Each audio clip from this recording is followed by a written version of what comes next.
Muy bien, pues por su gracia es la palabra que yo quiero compartir esta mañana.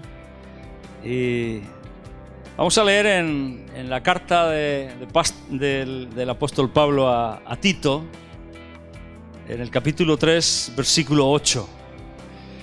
Tito 3:8 dice: palabra fiel es esta.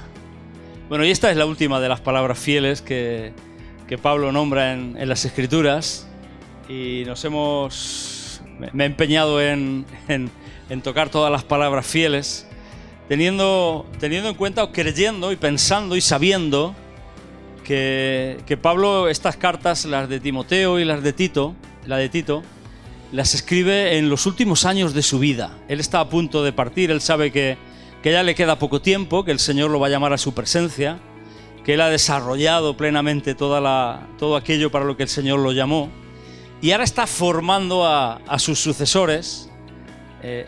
Las anteriores se las dirige todas a Timoteo, y ahora esta última que tenemos registrada en la Escritura se la está diciendo a Tito.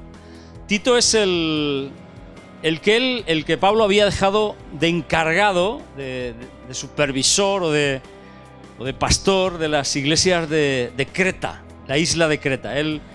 Tito estaba en la isla de Creta y era el que tenía que organizar las iglesias en la isla. Y entonces Pablo también le escribe una palabra fiel. Versículo 8, palabra fiel es esta. Y además le dice, y es una cosa, esta palabra fiel, dice, en estas cosas quiero que insistas con firmeza. Es decir, es algo tan importante que tienes que insistir, que tienes que persistir, que tienes que hablarlo una y otra vez. Y además tienes que ser firme en esto. No puedes abandonar, no puedes dejar que te venza ni la pereza, ni los argumentos en contra. No, esto es algo tan importante. Es algo tan fiel, tan verdadero, tan bueno, tan poderoso, podríamos decir, que tienes que insistir con firmeza. ¿Para qué? Con un objetivo. Para que los que creen en Dios procuren ocuparse en buenas obras. El objetivo de esta palabra fiel, en la que Tito tiene que insistir con firmeza, no puede dejar que nada lo distraiga, que nada lo aparte de cumplir y de culminar el objetivo, es para que los que creen en Dios, para que los verdaderos creyentes, los cristianos de verdad de la isla de Creta, procuren ocuparse en buenas obras. Luego veremos lo que significa al final esto de procurar ocuparse en buenas obras. Y dice, estas cosas son buenas y útiles a los hombres. Bueno, tenemos aquí la última de las denominadas como palabras fieles en el Nuevo Testamento, en la Escritura, de las que están mencionadas en la Escritura directamente como palabras fieles. Y esta palabra he dicho que es algo en lo que Pablo quiere que Tito insista, que lo recalque, que insista en enseñarlo, que lo machaque, que haga hincapié para conseguir destacar su importancia, que lo repita todo lo que haga falta. Es decir, que esté ahí mareando y mareando y mareando y machacando, que lo repita todo lo que haga falta. Y la pregunta entonces es, ¿a qué se refiere? ¿Cuál es esta palabra fiel? ¿Qué es lo que Pablo está diciéndole a Tito? Que es una palabra fiel y que tiene que insistir en ella y que tiene que enseñarla hasta la saciedad, hasta que se aprenda bien, hasta que se ponga por obra, hasta que se practique. ¿Cuál es esta palabra fiel? Y entonces vamos a leer todo el contexto anterior, todo el capítulo 3, y vamos a leer desde el versículo 1 para centrar un poquito el asunto. Tiene que ver con la gracia de Dios. Sin duda, la gracia de Dios es lo más importante en nuestras vidas. Por su gracia, por eso lo he titulado Por su gracia. Y empieza diciendo, versículo 1, recuérdales, insisto, es Pablo instruyendo a Tito, a quien ha dejado de responsable en la isla de Creta, para que organice y para que dirija las iglesias o la iglesia en la isla de Creta, ¿de acuerdo? Todas las iglesias locales, la iglesia en general de la isla de Creta. Creta es una isla grande al sur de Grecia y allí Tito estaba como misionero del Señor, como embajador de Cristo, delegado por el Espíritu Santo y a quien Pablo estaba instruyendo. Y le dice, recuérdales, lo primero que les dice, versículo 1, recuérdales, recuérdales. ¿Por qué dice recuérdales? Porque es algo que se suele olvidar. Y además, también la propia Escritura nos enseña que en Creta tenían la costumbre de olvidar estas cosas porque iban en contra de todos y no se sujetaban fácilmente. Entonces tenían la tendencia a olvidar esto. Dice, recuérdales que se sujeten a los gobernantes y autoridades, que obedezcan, que estén dispuestos a toda buena obra. Un cambio de vida, un verdadero cristianismo, una verdadera fe en Jesucristo, debe mostrar cambios visibles. No solamente debe haber cambios invisibles, que los hay dentro de nuestra vida, dentro de nuestro corazón, incluso dentro de nuestra manera de pensar, pero debe demostrar cambios visibles a todos los que nos rodean. Y entonces le dice, recuerda tus obligaciones, recuérdales sus obligaciones como verdaderos creyentes, para que vivan como tal, para que vivan como creyentes. Y aquí él lo que les está diciendo es, ¿cuál es vuestra actitud? ¿Cuál es la actitud de ellos contra o con respecto a los gobernantes y a las autoridades? Y este es un terreno peligroso, realmente peligroso, porque estamos cansados todos, yo creo que todos, de criticar, de murmurar, de hablar mal de todos los políticos, de hablar mal de todos los gobernantes. Los que son o tienen tendencias políticas de izquierdas, pues critican a los de derechas, critican a los del PP, a los de Vox, a los de Ciudadanos, a todos los que son más del abanico de la derecha. Los que tienen tendencias políticas de derechas, al contrario, critican sin parar a los de Podemos, a los de Izquierda Unida, a los del PSOE, a todos los políticos de izquierdas. Tenemos esa tendencia, tenemos esa facilidad. Normalmente lo hacemos todos. Y sin embargo, la Escritura nos está diciendo, sujétate a los gobernantes y a las autoridades, que obedezcan, que estén dispuestos a toda buena obra. Y dice, que a nadie difamen, que no hablen mal de ellos, que no hablemos mal de ellos. Yo muchas veces he pensado y he considerado esto, porque yo también soy uno de los que muchas veces he hablado mal de los políticos. Intento no hacerlo y me molesta mucho cuando alguien empieza a hablar mal y no tiene hartura, no se cansa. Me llega a molestar. Intento no hacerlo, pero reconozco que yo también he hablado mal de los políticos, de los dirigentes, de los que nos han presidido en el gobierno, de los que nos presiden en las diputaciones, en los gobiernos regionales, incluso en los gobiernos locales, ¿no? Pero aquí Pablo les está enseñando, recuérdales las obligaciones que tienen para cumplir con la gente, para que la gente no piense que somos como los demás, que vamos en contra de todo, que seguimos la misma corriente, la misma tendencia. Entonces la pregunta es, ¿cuál es mi actitud para con los que están en el gobierno? Para los que están dirigiendo, para los que dirigen algo, para los que tienen un rango de autoridad. Mi actitud es la de rebeldía, la de estar en contra, la de hablar mal. Y yo me estaba acordando precisamente de cuando a los apóstoles, a Pedro y a Juan, los cogen presos las autoridades del templo y les prohíben hablar del nombre de Jesús. ¿Os acordáis de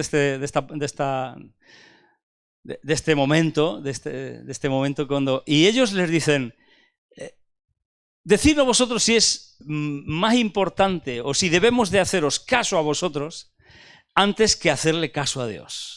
Y muchas veces miramos lo que hacen mal los políticos para precisamente apoyándonos en esto, poder seguir criticando, poder seguir hablando mal, poder seguir yendo en contra. Y definitivamente la mayoría de las veces lo que hacemos es tomar esto como una excusa diciendo, pero es que lo están haciendo mal, tenemos que obedecer a Dios antes que a los hombres, y finalmente lo que hacemos es desobedecer a los hombres y luego al final también estamos desobedeciendo a Dios, lamentablemente.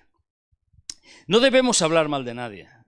Debemos de procurar dejar de lado las peleas, las disputas, porque dice que a nadie difamen, que no sean pendencieros, es decir, que no estén ahí con ganas de lucha, de gresca, de discusión, de contención, sino que sean amables, mostrando toda mansedumbre para con todos los hombres.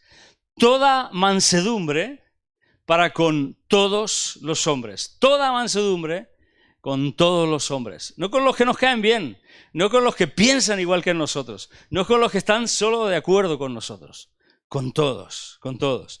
Dice, no debemos de procurar, o sea, no debemos de hablar mal de nadie, debemos de procurar dejar de lado todas las peleas, las discusiones, las controversias. Tenemos que buscar ser amables con todos los hombres, por muy difíciles que sean.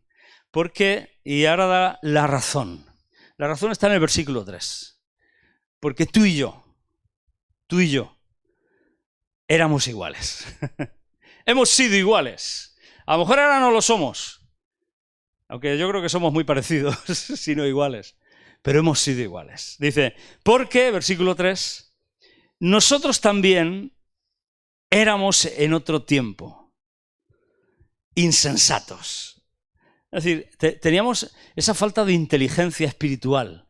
No teníamos conocimiento de Dios. No teníamos conocimiento de lo que es verdadero, de lo que es realmente bueno. No conocíamos el amor de Dios. Éramos insensatos, vivíamos al margen de Dios. Éramos ininteligentes, que es lo que significa la palabra insensato. Rebeldes, es decir, opuestos a todo y a todos, buscando solamente nuestra propia conveniencia.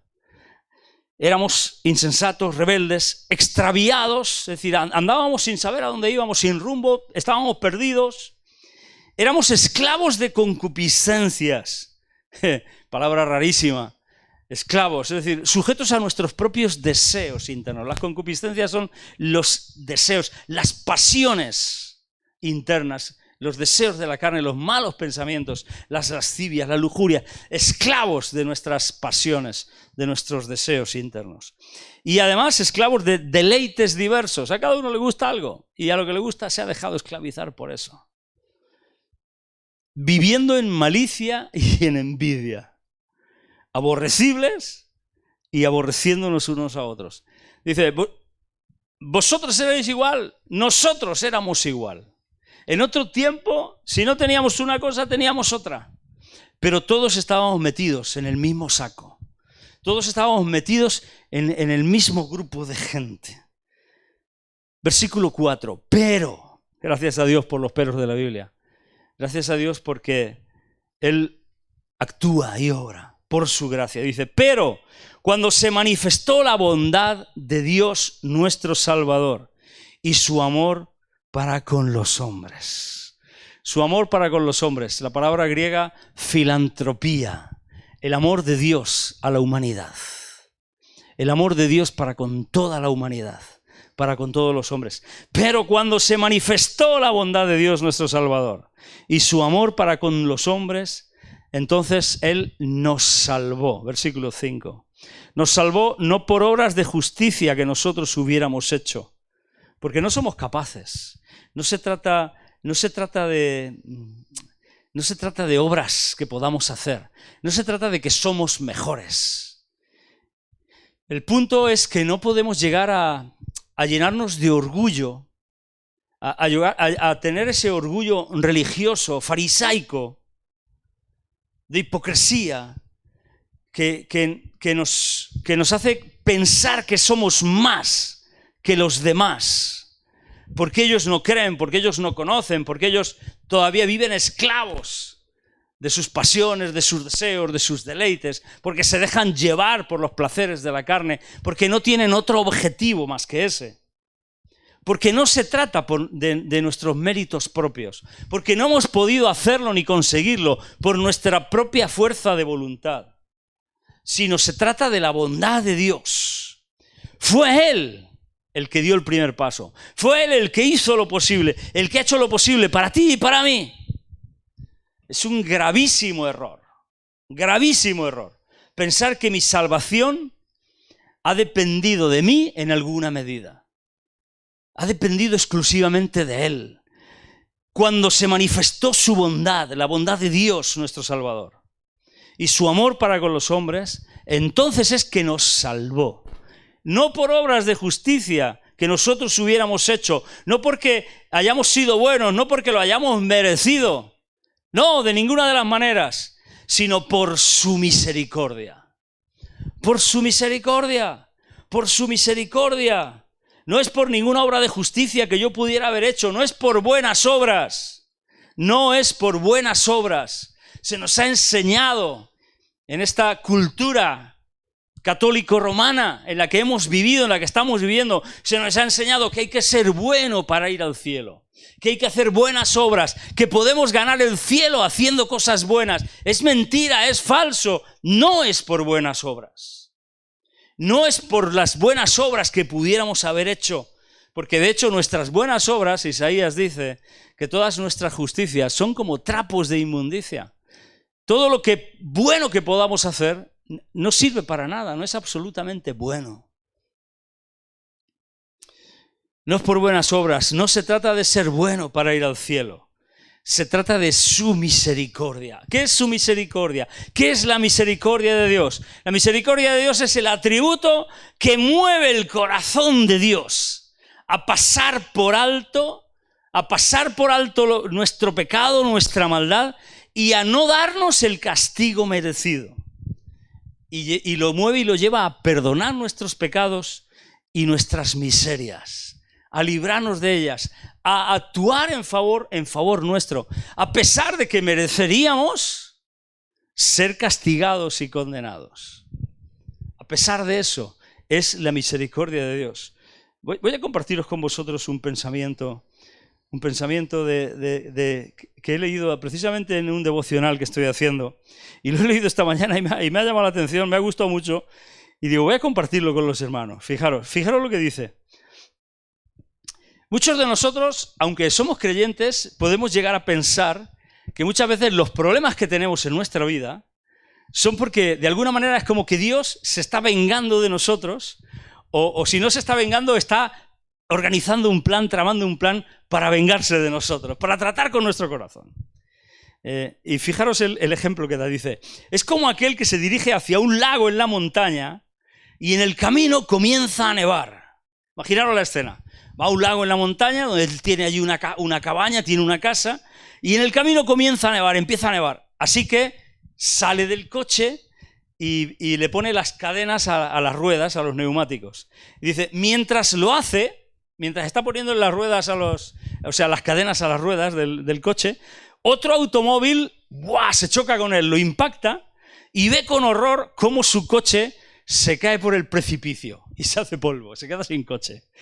El hombre continúa su camino a pie, subiendo la montaña, bajo la nieve, el aguanieve, y empieza a sentirse congelado, a sentirse mal por el frío. Entonces, al doblar el camino, dice, ve que su cabaña se ha quemado, ha salido ardiendo, se ha quedado sin cabaña. Él empieza a golpearse la cabeza contra la pared y pregunta, Dios, ¿por qué a mí? ¿Por qué a mí? ¿Por qué a mí? Yo me imagino la escena, digo, a veces nos da la sensación de que estamos en el mismo sitio, en la misma situación. Pues dice, no consigo. ¿Por qué a mí? ¿Por qué a mí? Y dice, el cielo se abre y una voz dice, porque algunas personas simplemente me caen mal. Y yo digo, ahí va. Dice, porque algunas personas simplemente me caen mal.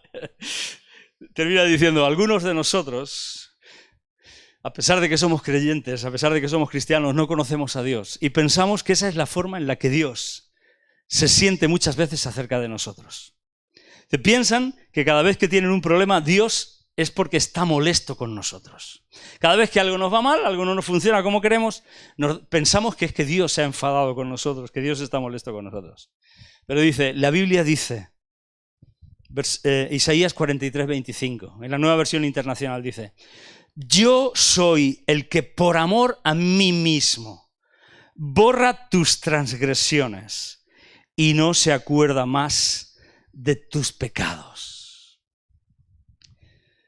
Dios no guarda rencor. Si has recibido a Jesús como tu Salvador, entonces no hay condenación para aquellos que están en Cristo Jesús. Es por su misericordia. Es porque Él no es como nosotros. Porque Él no tiene en cuenta nuestros pecados. Porque a pesar de todo lo malo que hemos hecho, a pesar de que nosotros éramos así también, insensatos, rebeldes, extraviados, esclavos de concupiscencias y de deleites diversos, viviendo en malicia y en envidia, aborrecibles y aborreciéndonos unos a otros, a pesar de que nosotros éramos así, Él ha tenido misericordia. Él no nos da el pago, la retribución de lo que merecemos. Él pasa por alto el pecado, levanta su mano y nos perdona. Esa es su misericordia. Esa es su misericordia. Por su misericordia, dice, por el lavamiento de la regeneración, es decir, porque al permitirnos nacer de nuevo, lava toda nuestra maldad y nos hace una nueva criatura. Esto es lo que Jesús estuvo hablando con Nicodemo en el Evangelio de Juan, en el capítulo 3. Cuando Nicodemo le dice, pero ¿cómo un hombre, siendo viejo, puede nacer de nuevo? ¿Puede acaso volver a entrar en el vientre de su madre y volver a salir y tal? Y Jesús le dice, Nicodemo, es que no te estás enterando de nada. Es que no estás comprendiendo nada. Es por la palabra, por el Espíritu de Dios, que uno nace de nuevo. Que uno nace de nuevo y es lavado, es regenerado. Por el lavamiento de la regeneración, que es la limpieza producida por un nuevo nacimiento, y por la renovación, versículo 5, en el Espíritu Santo. La renovación en el Espíritu Santo es la operación continua del Espíritu de Dios, morando dentro de nosotros, que lleva a cabo un efecto transformador de nuestras vidas, que nos va cambiando, que nos transforma, que nos va haciendo nuevos y que va haciendo que nuestra manera de pensar y por ende nuestra manera de vivir se vaya renovando y se vaya renovando y se vaya renovando y seamos transformados al final al punto de llegar a ser como Él, a su imagen y semejanza. Este es el anhelo de Dios. Esta es la obra de la regeneración. Por el Espíritu Santo, por la renovación del Espíritu Santo, el que nos va renovando, el cual, versículo 6, derramó en nosotros abundantemente por Jesucristo nuestro Salvador.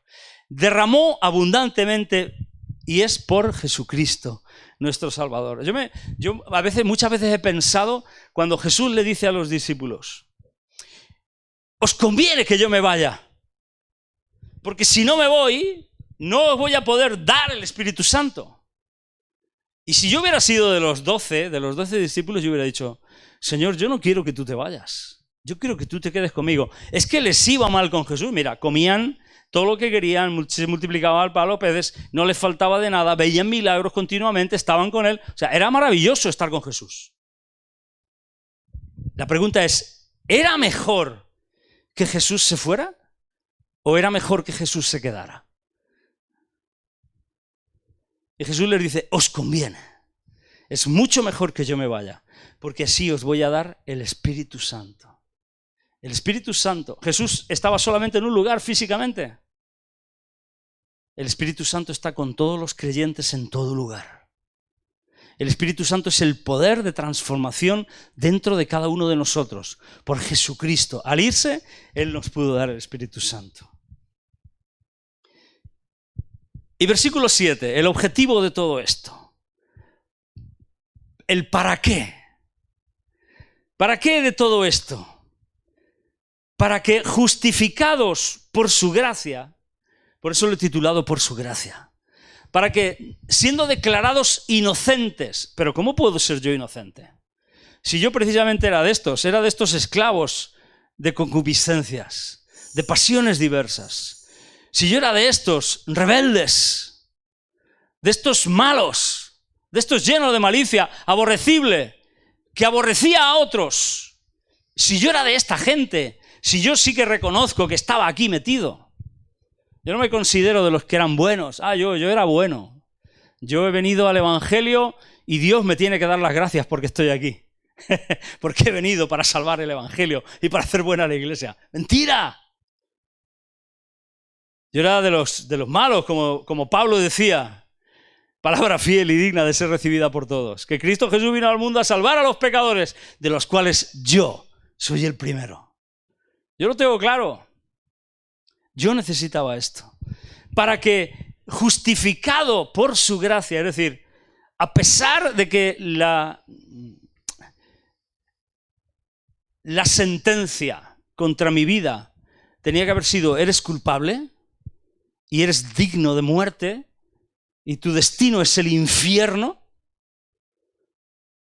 a pesar de que yo era así y la sentencia tendría que haber sido esa sobre mi vida, Dios dice: eres inocente, lavado con la sangre de Jesucristo, perdonado y declarado justo, justificado por tu fe.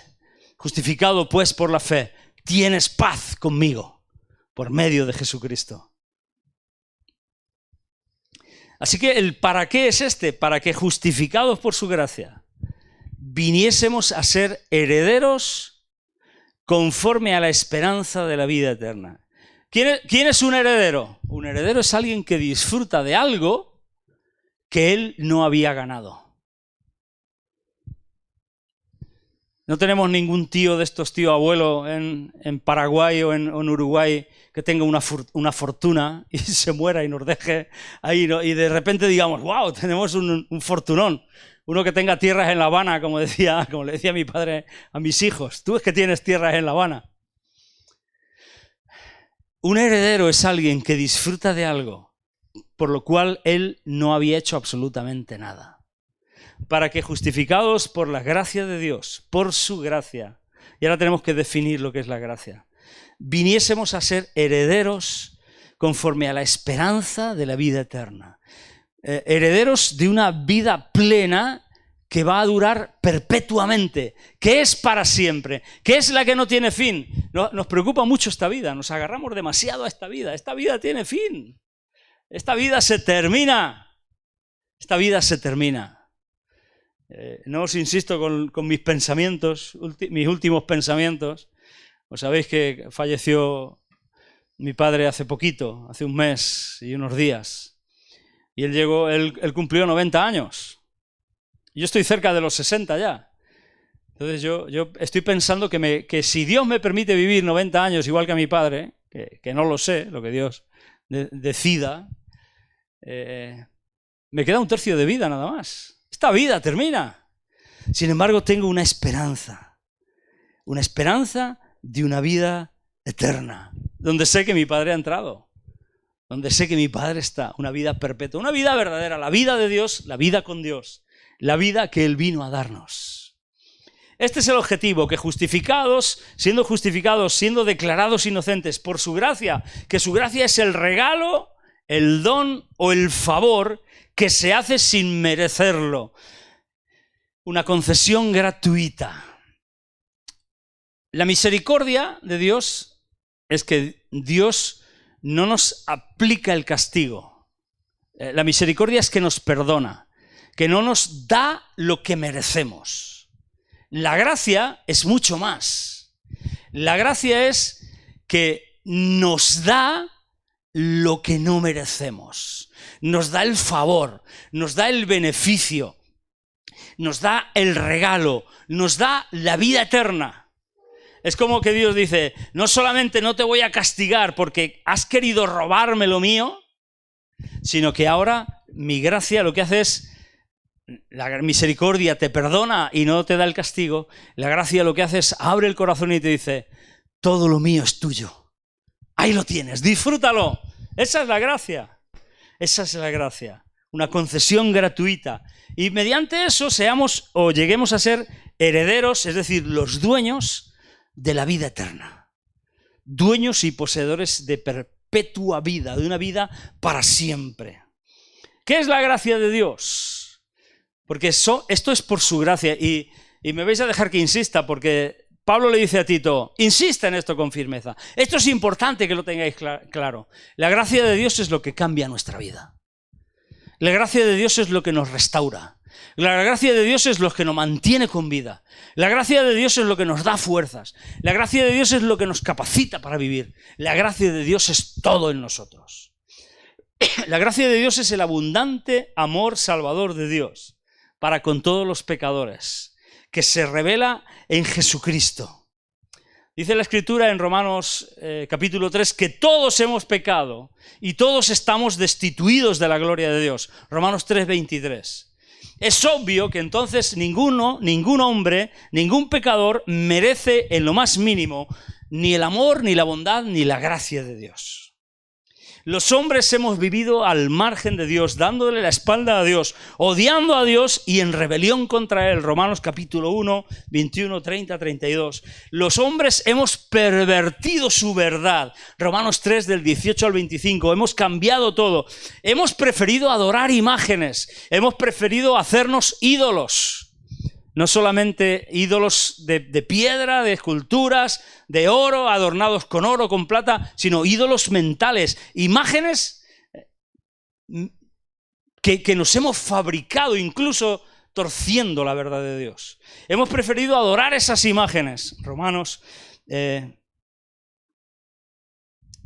3:23. Hemos no solamente hecho todo eso, sino que además hemos deshonrado la imagen de Dios en nuestros propios cuerpos. Y nuestros propios cuerpos están sufriendo el deterioro de precisamente haber hecho todo esto. Romanos 3, 24, 27. No solamente hemos hecho esto, sino que hemos blasfemado contra Dios. Hemos ido en contra del nombre de Dios. Romanos 2, 24. Son los primeros capítulos de la carta de los Romanos. Y hasta hemos despreciado a Dios, que ha sido paciente y ha tenido aguante, longanimidad. Ha sabido esperar y esperar y esperar. Romanos 3, 4. Finalmente, los hombres hemos matado a su Hijo, hemos dado muerte al Hijo enviado para salvarnos, Hechos 7:52, pero a pesar de todo esto, a través de todo este proceso, Dios ha continuado considerando al hombre, a la humanidad, con amor y con bondad, para que la revelación de su misericordia pudiera inducirnos al arrepentimiento. El objetivo de Dios siempre ha sido producir el arrepentimiento en nuestros corazones, que cambiemos nuestra manera de pensar, que nos demos cuenta de quiénes somos, que nos demos cuenta de quién es Dios y de cuánto nos ama. Esta es la gracia de Dios. Esta es la gracia de Dios. Y es por su gracia. Es por su gracia. ¿Para qué, justificados por su gracia, tengamos vida eterna? Lleguemos a ser herederos de esa vida que Jesucristo conquistó, venciendo a la muerte y venciendo a nuestra muerte. No es únicamente el favor de Dios para los que supuestamente serían algo buenos y podrían merecer su aprobación. Es el amor de Dios que nos transforma. Es el amor de Dios ilimitado, que todo lo llena, que todo lo abarca. Es el alcance, el alcance de todos los pecadores. Abarca hasta todos, hasta todo el mundo. Y es la buena noticia de que esta gracia, tal como se nos enseña y se nos muestra en Jesucristo, es poder de Dios para salvación, según dice Romanos 1, 16 y 17, a todo aquel que cree, porque el justo por la fe vivirá. No comprende solo la misericordia y la buena voluntad de Dios para perdonar, sino que además de la misericordia, la buena voluntad de Dios para perdonar, es también poder activo, vigorizante y transformador para salvarnos. Definitivamente, nada de todo esto tiene lugar porque tú o yo lo hayamos merecido o lo hayamos ganado. Todo es un regalo de Dios. Por su gracia, tú estás hoy aquí. Por su gracia, yo estoy aquí. Por su gracia, tú estás vivo. Por su gracia, yo estoy vivo. Por su gracia soy quien soy. Por su gracia tú eres quien eres. Por su gracia tienes lo que tienes. Es por su gracia. Es por su gracia. Y esta es la palabra fiel. Esta es la palabra fiel que tiene el objetivo. Palabra fiel es esta. Y en estas cosas quiero que insistas con firmeza. Y ahora dice el objetivo. ¿Para qué? Porque tiene un objetivo esta palabra fiel. Tiene un objetivo. Tiene que producir un resultado en ti y en mí. Para que los que creen en Dios, ¿tú eres de los que creen en Dios? Sí, por su gracia. Al ser justificado, al recibir su amor, por su gracia, por su misericordia. Yo creo en Dios. Para que los que creen en Dios procuren ocuparse en buenas obras. Procuren ocuparse en buenas obras. ¿Qué dice Efesios 2:10? Efesios 2:10, por favor, pónmelo ahí en la pantalla. Efesios 2:10 dice que somos hechura suya, creados en Cristo Jesús. ¿Para qué? Para buenas obras, dice, para que procuren ocuparse ¿en qué? En buenas obras. Somos fabricados, moldeados. Somos, la palabra que se usa ahí en griego es poema. Somos la obra maestra con cariño, con pasión, con el cuidado y el amor de Dios, el amor tierno de Dios. Somos el poema suyo, creado en Cristo Jesús para buenas obras. Además, las cuales Dios preparó de antemano para que anduviésemos en ellas. Podríamos leer todo el capítulo de Efesios 2, pero no lo vamos a hacer para no hacerlo tan largo. Pero definitivamente hay un propósito en que tú y yo creamos. Él preparó un plan. Él preparó un diseño. Él estableció un objetivo para tu vida y para mi vida. Él preparó esas buenas obras. ¿Qué es la buena obra en la cual nosotros tenemos que procurar ocuparnos? ¿Qué piensas que es la buena obra? ¿Que nos vayamos a dar limosna a los pobres? ¿Que nos vayamos de misioneros a un lugar recóndito de la selva, donde no haya una iglesia y donde nadie conozca a Jesús? ¿Cuáles son las buenas obras que tú y yo tenemos que hacer? El objetivo de esta palabra fiel, en la cual tenemos que insistir con firmeza, que es la gracia de Dios obrando en ti y en mí, el objetivo de esta palabra fiel es el siguiente: que no seamos creyentes pasivos, ensimismados en nuestro mundo, sino que pasemos a vivir un cristianismo activo, haciendo la voluntad de Dios, cumpliendo el propósito de Dios, desarrollando el plan al que Dios nos llamó a desarrollar.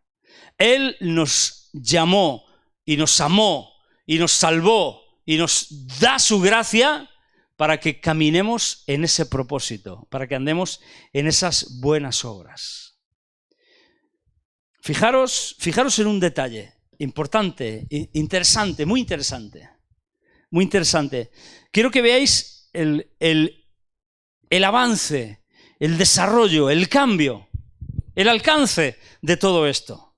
Versículo 1 de Tito 3. La carta de Pablo a Tito, versículo 1 del capítulo 3, que la hemos leído lo primero. Recuérdales que se sujeten a los gobernantes y autoridades, que obedezcan, y dice que estén, ¿qué? Dispuestos a toda buena obra. ¿Qué es estar dispuesto? ¿Qué es estar dispuesto? Estar dispuesto es decir, vale, aquí estoy, venga. ¿Qué hay que hacer? Estar dispuesto es eso, ¿qué hay que hacer? Aquí estoy para hacerlo, ¿sí o no? ¿Eso es estar dispuesto? ¿Sí o no? ¿Está claro? Y ahora fijaros el avance, la transformación. Por su gracia, esta palabra fiel, lo que quiere conseguir en ti y en mí, es que avancemos de estar dispuestos a, versículo 8, palabra fiel es esta, y en estas cosas quiero que insistas con firmeza, para que los que creen en Dios ya no dejen, ya no solamente estén dispuestos, ahora tienen que procurar ocuparse en buenas obras. ¿Veis el salto? ¿Veis el paso? ¿Veis el avance? De estar dispuesto a esas buenas obras, a procurar ocuparse en esas buenas obras. Las buenas obras, Dios las preparó de antemano. Las buenas obras es aquello a lo que Dios te llamó a ti y a mí.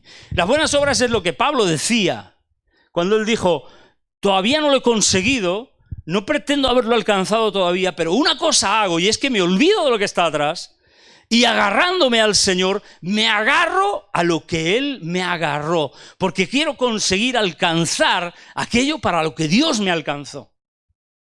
La buena obra es que desarrollemos la voluntad de Dios en nuestra vida. Esa es la buena obra. Para ti será una cosa, para el otro será otra cosa, para mí será algo diferente. Pero la buena obra es esa. La buena obra no es que cuando pasemos por la puerta del Mercadona, al que está pidiendo la puerta del Mercadona le demos una limosna. Vale, eso está bien. Yo lo hago. Porque a Jehová da el que le da al pobre. Pero no se trata de eso, se trata de desarrollar la voluntad de Dios, el plan de Dios, el propósito de Dios, aquello para lo que Dios te llamó. Porque por su gracia, Dios quiere que tú seas mucho más de lo que eres. Que tú seas mucho más productivo en el Evangelio. Cuando pensaba en esta buena obra me acordaba de cuando en Hechos dicen, aquellos que trastornan el mundo entero han llegado hasta aquí. La buena obra es que tú y yo trastornemos nuestro entorno por el poder del Evangelio, por la transformación en nuestra vida. Esa es la buena obra. Que tú y yo no seamos cristianos pasivos, que como 1000 veces he dicho, como la vaca Amalia, en vez de dar leche, daban lástima. Que tú y yo dejemos de ser cristianos pasivos para ser cristianos plenamente activos, que trastornan, que transforman nuestro entorno, que hacen la voluntad de Dios, que alcanzan y desarrollan el propósito al que Dios los ha llamado. Esta palabra fiel es la que nos lleva de estar dispuestos a toda buena obra a ocuparnos en toda buena obra. Entender y vivir su gracia es lo que nos hace pasar de estar preparados, listos o dispuestos a estar ocupados. Ahora, aquí debemos de ver qué es lo que realmente significa estar ocupado. Estar ocupado, la palabra usada en el original griego para estar ocupado significa, y es interesante lo que significa, uno de sus significados es presidir. Otro de sus significados es gobernar. Alguien ocupado es alguien que preside, alguien que gobierna sobre algo. Significa también mantener y significa poner solicitud y ocuparse. Entonces necesitamos más que nunca, si realmente creemos que esta es una palabra fiel. Y yo creo que el habernos metido de lleno en estudiar estas palabras fieles es importante, porque es algo que puede cambiar y transformar nuestras vidas. Necesitamos más que nunca dar este paso en nuestro cristianismo y que nuestra vida esté plena, llena de ocupación en la buena obra del reino de Dios. De hacer la voluntad de Dios, de dejar de vivir nuestras vidas particulares, personales, ensimismados en nosotros mismos, como bien he dicho antes, y empecemos a vivir para desarrollar la voluntad de Dios, el plan de Dios, para que los que creen en Dios, para que esa fe si es verdadera, se manifieste en ocuparse en buenas obras.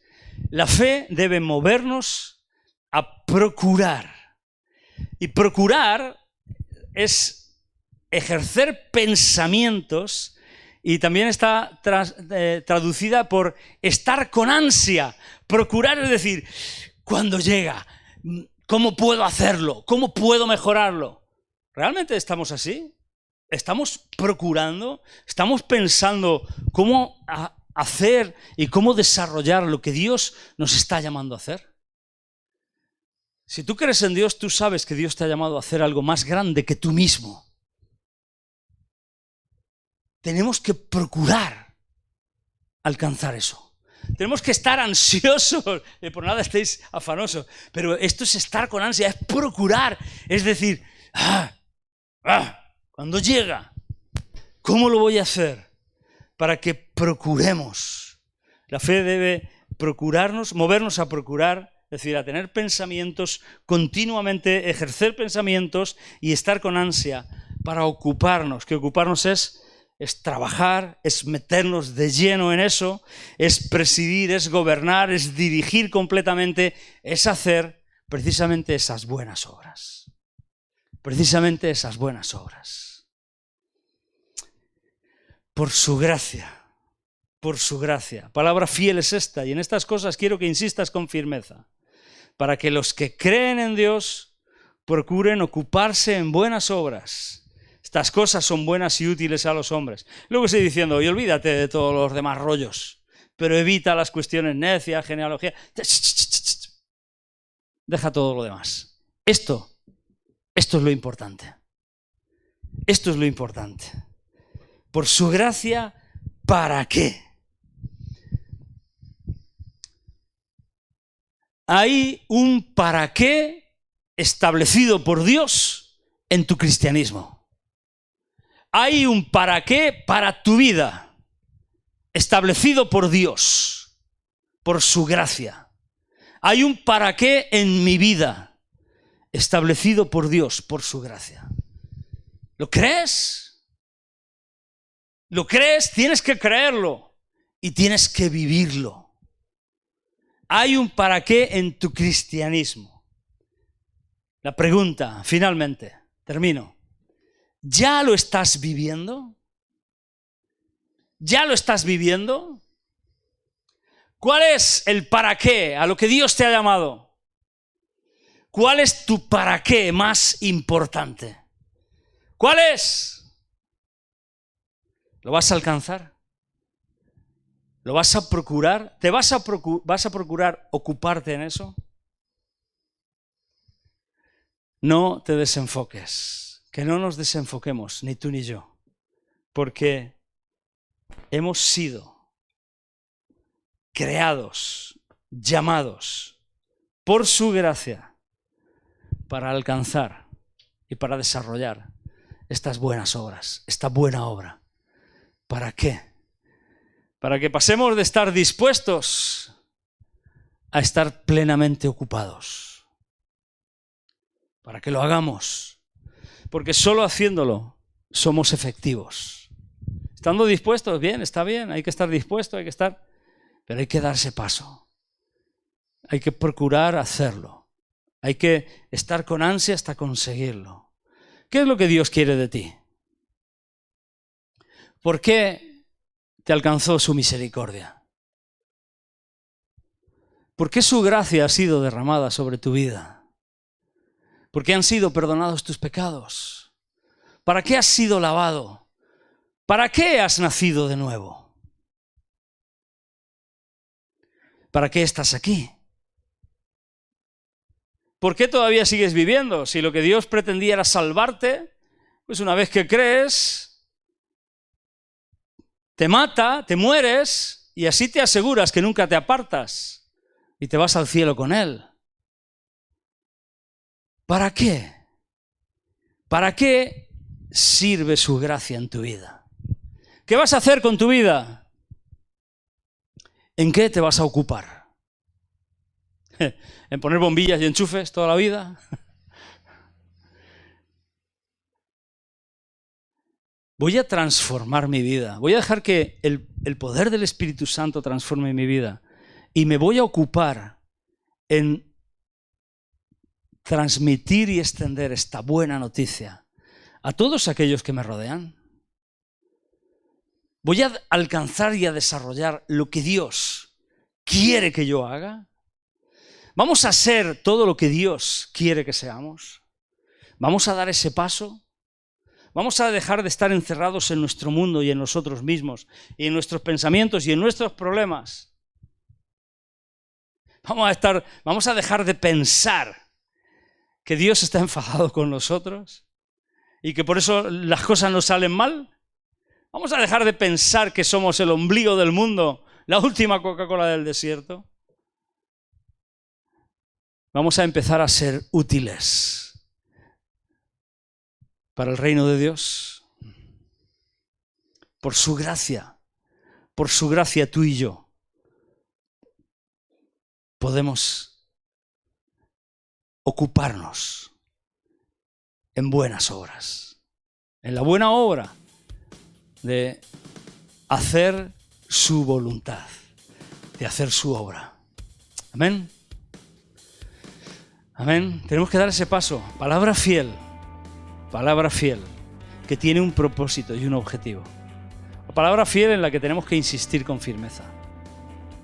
Insiste con firmeza en que Dios te llama a hacer algo importante, más importante que tú. Dios te llama a que tú alcances a toda la gente que tienes a tu alrededor. Dios te llama a que tú transformes tu vida. Dios te llama a que tú transformes tu ciudad. Dios te llama a que tú transformes el mundo entero. Dios te llama a que tú seas de los valientes que cambian el mundo. Que te dejes de historias, de películas. Dios te ha dado su gracia. Cuentas con el favor de Dios. Todo lo que Dios tiene te lo entrega para que tú hagas buenas obras. La buena obra de extender su reino. Eso es lo mejor que podemos hacer. Por su gracia. Por su gracia. Por su gracia. Nos vamos a ocupar. Vamos a procurar ocuparnos. Vamos a dejar ya de estar dispuestos. Vamos a dar ese paso. Vamos a salir y vamos a salir adelante. Amén. Padre, te damos gracias. Muchas gracias por tu gracia. Palabra fiel. Damos gracias por tus palabras fieles. Hemos estado viendo todas estas palabras fieles y realmente nos damos cuenta de lo importantes y lo decisivas que son, Señor. Es tan importante que nos ocupemos de hacer tu voluntad. Que dejemos de mirarnos a nosotros mismos. Que demos ese paso cualitativo en ocuparnos en hacer tu voluntad. Padre, gracias. Gracias por tu palabra, Señor. Gracias por tu gracia. Gracias por esta palabra fiel, Señor. Ayúdanos a insistir en ella, a creerla, porque los que creen en ti, Señor, tienen que procurar ocuparse en esas buenas obras, las que tú has preparado de antemano, a las que tú nos has llamado, el plan, el propósito, el diseño que tú tienes para cada uno de nosotros. Aquello que quieres que hagamos y aquello en lo que quieres que te sirvamos, Señor. Ayúdanos, Señor. Ayúdanos, Padre Celestial. Oh Dios Santo, gracias por tu palabra fiel. Que esta palabra, Señor, penetre en nuestro interior, en nuestro ser, en nuestros corazones. Señor, que pase a ser algo deseado, algo en lo cual pensemos continuamente, algo que nos llene de ansia el conseguirlo, para que gobernemos nuestra vida haciendo tu voluntad. Gracias por tu gracia, gracias por tu misericordia, gracias por ese lavamiento, por esa regeneración. Gracias por tu Espíritu Santo. Espíritu de Dios, fortalece nuestro ser interior, fortalece nuestras vidas. Transfórmanos más y más a tu imagen para hacer tu voluntad, Señor. No merecíamos tu misericordia, no merecíamos tu gracia, merecíamos el castigo eterno, la condenación, merecíamos la muerte. Éramos de esa clase de gente, pero hemos sido transformados por ti, hemos sido alcanzados por ti, hemos sido lavados por ti, Señor. Hemos sido hechos nuevas criaturas por ti. Gracias te damos, Padre. Gracias porque nos salvaste, porque tú lo hiciste, Porque no somos buenos, nuestras buenas obras no tenemos capacidad, nuestras mejores obras, nuestras mejores justicias no dejan de ser injusticia. Señor, gracias, porque por tu gracia hemos sido declarados justos, inocentes, y esto ha cambiado y transformado nuestras vidas. Señor, queremos dar ese avance, queremos ocuparnos. Queremos dejar de estar desocupados. Queremos ocuparnos en hacer tu voluntad. Ayúdanos tú, en el nombre de Jesús. Amén. Amén. Que así sea, Señor. Gracias, Padre. Que Dios os bendiga mucho, os bendiga poderosamente. Que el Espíritu Santo transforme vuestras vidas. Que os... que esté trabajando ahí, que os ayude a pensar, a no dejar de pensar en esto, que os llenéis de ansia por procurar ocuparos en hacer la voluntad de Dios, que no descanséis hasta conseguirlo, que realmente gobernemos nuestra vida, gobernemos la voluntad de Dios en nuestras vidas, es decir, nos metamos de lleno, presidamos ahí, hagamos lo que tenemos que hacer. Que tengáis un muy buen domingo, que descanséis y que tengáis una muy buena semana. Que Dios os llene de bendición en el nombre de Jesús.